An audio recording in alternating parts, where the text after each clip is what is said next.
Kita ke Labuan, berbeza agama bukan penghalang untuk sama-sama meraihkan sambutan Krismas bersama keluarga. Perincian lanjut dalam Lintang Langsung Pulau Mutiara Laut China Selatan, kita bersama Harjay Jack. Silakan Harjay. Malaysia, negara unik yang kaya dengan pelbagai budaya, perayaan serta masyarakat berbilang agama dan kaum. Lebih menarik, setiap perayaan akan diraih bersama-sama tanpa mengira latar belakang sekaligus mewarnai keharmonian negara. Alberin May, 26 tahun yang telah memeluk Islam sejak berkahwin, mengambil tanggungjawab menemani adik tunggalnya yang tidak dapat pulang ke kampung meraihkan Krismas. Meskipun berbeza agama, mereka meraihkan perayaan itu bersama-sama sahabat handai di Labuan. Saya memang sudah convert to Muslim ikut husband saya. Tahun ini kami tidak dapat balik untuk meraihkan bersama dengan keluarga kami. Jadi tahun ini kami buat majlis kecil-kecilan untuk adik saya, memandangkan adik saya tidak dapat balik atas dasar komitmen bekerja. Jadi kami sambut kecil-kecilan lah untuk dia. Saya juga ambil kesempatan ini untuk mengucapkan Merry Christmas and Happy New Year to everyone.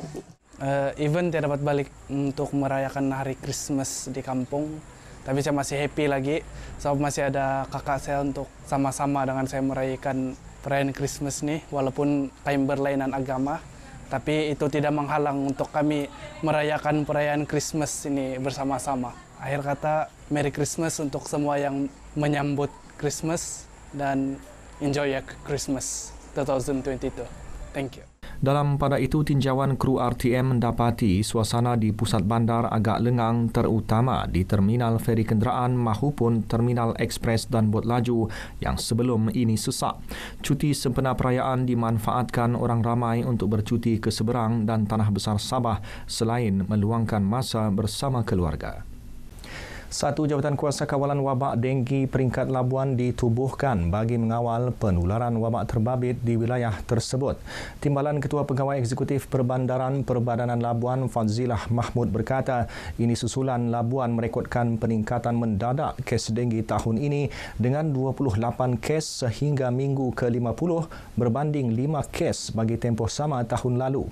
Jawatan kuasa akan membincangkan pelbagai isu berkaitan yang perlu memerlukan tindakan segera, terutama bagi mengenal pasti kawasan-kawasan sasaran berisiko tinggi denggi. Dan mana-mana hotspot lain juga perlu kita ambil tindakan pembersihan dan seterusnya kita akan melihat mana-mana lagi hotspot lain yang boleh kita buat kawalan dan kita akan mulakan perancangan yang lebih baik pada tahun hadapan untuk melihat kawasan-kawasan lain yang berpotensi untuk wabak denggi di Labuan ini. Usaha tersebut turut mendapat kerjasama pelbagai pihak terutama Jabatan Kesihatan Labuan. Beliau ditemui pemberita selepas mesyuarat jawatan kuasa itu di Wisma Perbadanan Labuan yang turut dihadiri pengarah Jabatan Kesihatan Labuan, Dr. Francis Paul. Hasil pemantauan berterusan bekalan barangan keperluan stabil dan mencukupi. Pengarah Kementerian Perdagangan Dalam Negeri dan Kos Sara Hidup KPDN Labuan, Junaidah Arba'in berkata, pada masa sama pemborong juga meningkatkan bekalan bagi menampung keperluan pengguna yang melibatkan keperluan harian termasuk telur, ayam, gula dan minyak. Dan terdapat juga kita punya pemborong yang meningkatkan jumlah supply ke pasaran sebanyak ke 20% bagi tujuan untuk persiapan untuk menghadapi perayaan Christmas. Beliau berkata demikian kepada pemberita selepas majlis apresiasi bersama media di Labuan. Majlis bertujuan mengeratkan lagi hubungan bersama penggiat media sekaligus dapat memantapkan kerjasama ke arah penyaluran maklumat sahih kepada masyarakat di peringkat akar umbi. Dan kita harapkan kerjasama antara Persatuan Penggiat Media Labuan atau Pengalaman Media Labuan dapat meneruskan kerjasama dan menjadikan sebagai rakan strategik media di Labuan. Turut hadir Wakil Warga Kerja RTM Labuan. Labuan Fun Cat Show mendapat sambutan menggalakkan dalam kalangan pencinta kucing wilayah ini dengan lebih 80 penyertaan diterima bagi julung kali penganjurannya. Pengerusi Persatuan Hamka Muizzah Kateri, Nur Adilah Latif berkata konsep penganjuran kali ini berbeza dengan penganjuran sebelumnya kerana pelbagai kategori dipertandingkan. Beliau yang juga pengerusi penganjur memaklumkan program merupakan anjuran bersama Jabatan Veterina Labuan dan We Love Labuan CAT yang berlangsung di Dewan Konvensyen Ujana Kewangan. Respon daripada peserta, diorang sangat suka dan sangat happy dan sangat memberangsangkan. Itu yang saya nampak lah. Dari awal sampai sekarang ni, excited diorang tu. Diorang sangat teruja lah untuk cat show ni. Diorang mau tahu macam mana konsep dia, apa tu cat show, semua. Harap-harap macam setiap tahun lah macam ni. Best.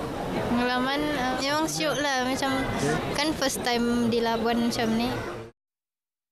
Mungkin boleh teruskan lagi lah buat yang begini kan. Sebab ramai lagi kan kucing yang kita boleh tengok di sini macam ada potensi lah. Banyak jenis kucing lagi untuk tanding gitu. Pada pagi ini memang kami sangat bertuah kerana kali pertama mengikuti pertandingan di ruang lega yang cukup cemerlang lah bagi kami. InsyaAllah di masa akan datang kami akan sentiasa mengikuti perkembangan. Kalau ada pertandingan kami akan sentiasa ikut insyaAllah. Laporan itu mengakhiri lintas langsung dari Labuan. Kembali ke Angkasa Puri. Baik, terima kasih Harji.